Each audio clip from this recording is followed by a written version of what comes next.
Oke, mungkin di antara kalian ada yang udah tahu apa itu namanya hypercarry ya. Tapi untuk khusus video ini, saya akan bahas lebih mendalam mengenai hypercarry. Kalau kita tengok ke belakang, sebenarnya meta hypercarry ini dipopulerkan melalui MPL Season 5 ini dan hampir digunakan oleh setiap tim. Bahkan bukan hanya di MPL aja ya, sekarang ini hypercarry udah sering kita jumpai di rank epic ke atas. Patut kita akui memang meta yang satu ini sedang lagi kuat-kuatnya nih. Apalagi adanya update terbaru yang memungkinkan meta ini bisa menjadi sangat kuat banget. Untuk lebih jelasnya mengenai hypercarry ini, serta bagaimana cara counternya, mari kita bahas aja langsung ya.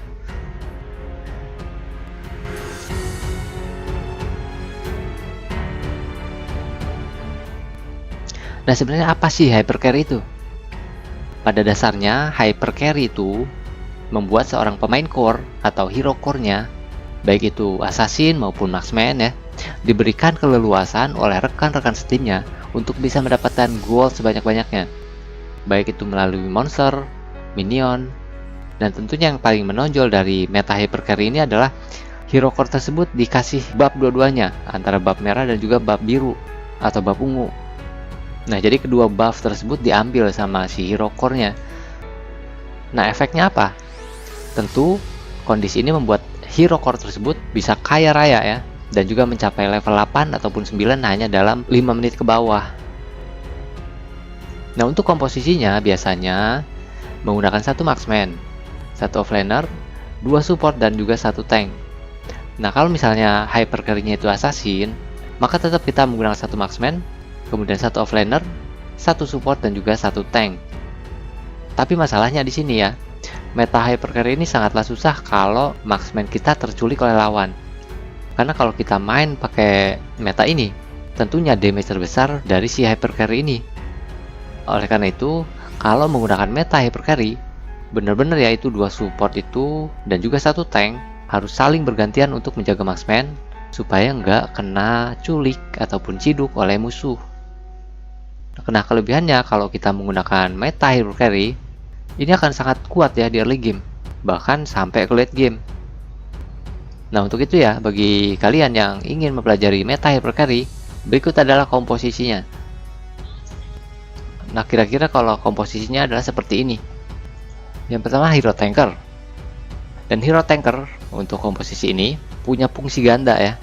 Jadi selain sebagai tameng dan juga menahan semua gempuran damage lawan, tapi hero tanker di sini juga memiliki tugas lain, yaitu untuk clear minion di side lane, bisa di atas ataupun di bawah. Nah, biasanya di meta hypercarry ini menggunakan hero tanker yang fleksibel ya. Kayak misalnya Uranus, kemudian Chow, Jawhead ataupun Grok. Ataupun bisa juga Hylos. Hero core. Nah, contoh lah kalau di sini kita pakainya marksman ya, sebagai core utama di dalam tim.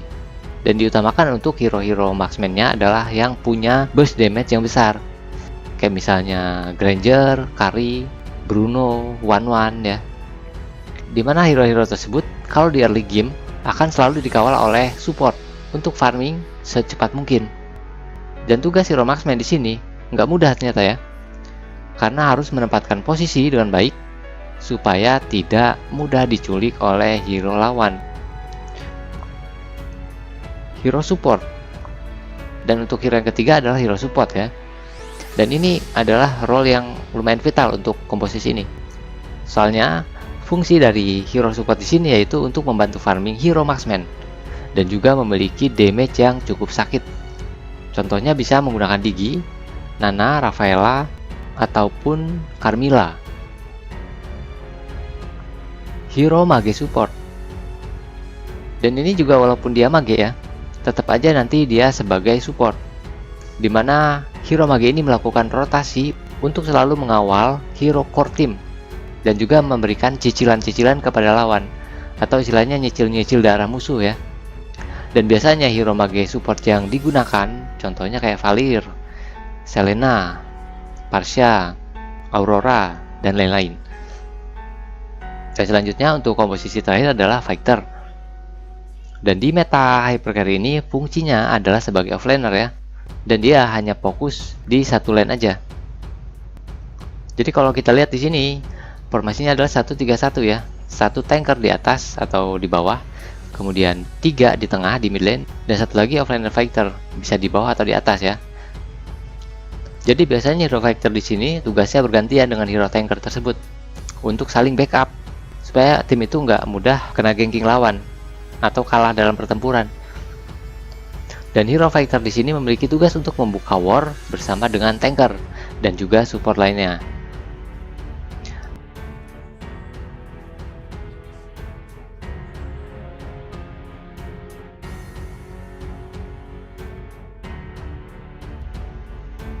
Nah, sekarang gimana cara mengcounternya?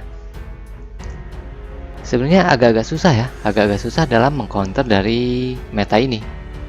Soalnya, selain punya damage yang cukup sakit, di early game, mereka juga punya hero support yang cukup menyebalkan biasanya ya, seperti Nana, Digi. Soalnya gini, jadi untuk hyper carry ini, di early game itu langsung ngerusuh di area jungle buff biru. Karena meta hyper carry pastinya memiliki strategi 1-2-2 atau 1-3-1 ya. Namun tentu ada kelemahannya juga. Dan berikut ini adalah cara mengcounternya. Biasanya ya, untuk mengcounternya kita harus ngepick Uranus supaya memaksa salah satu role untuk nge-split push nih, atau paling nggak bisa nge-clear minion dengan cepat. Sehingga dengan begitu nanti Uranus bisa rotasi ke area mid lane ataupun memotong lajunya minion dari tim musuh. Nah, yang kedua ya, kita juga bisa pakai Esmeralda. Karena seperti yang kita tahu, Esmeralda itu hero yang punya magical damage lumayan besar. Dan selain itu juga punya pertahanan yang tinggi berkat dari darah putihnya. Apalagi dengan sisi yang dihasilkan dari ultinya, dia bisa langsung loncat nih ke arah hero core musuh. Ya minimal hero core musuh atau hero hyper carry-nya itu darahnya udah agak sekarat, kan lumayan kocar-kacir ya tim musuhnya. Jadi ini juga bisa kita gunakan sebagai opsi untuk melawan meta hyper carry. Dan yang ketiga, kita juga bisa nih pakai hero-hero mage yang punya rank cukup jauh. Contohnya kayak Kimi atau Gwort ya. Soalnya meta hyper carry biasanya berjalan beriringan 3-4 hero, sedangkan satu sebagai offlaner-nya. Nah, dengan begitu kita bisa langsung menembus pertahanan musuh dengan mudah ketika menggunakan hero mage yang punya range serangan cukup jauh. Dan satu lagi yang juga bisa kita gunakan untuk mengcounter dari hyper carry ini adalah yang mau nggak mau kita pakai hyper carry juga. Nanti diadu tuh ya, siapa yang paling cepet jadinya. Istilahnya nanti di late game itu bisa diadu tuh, siapa yang lebih kuat. Dan seharusnya para pemain dengan kedisiplinan dalam farming, kemudian roaming, ataupun kerjasama yang baik akan menjadi pemenangnya. Nah, itu tadi ya penjelasan mengenai hyper carry.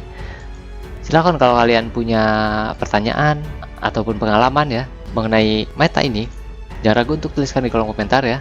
Siapa tahu nanti bisa kita diskusikan bareng dengan teman-teman yang lainnya. Mungkin mereka lebih ngerti, atau mungkin kalian lebih ngerti juga ya.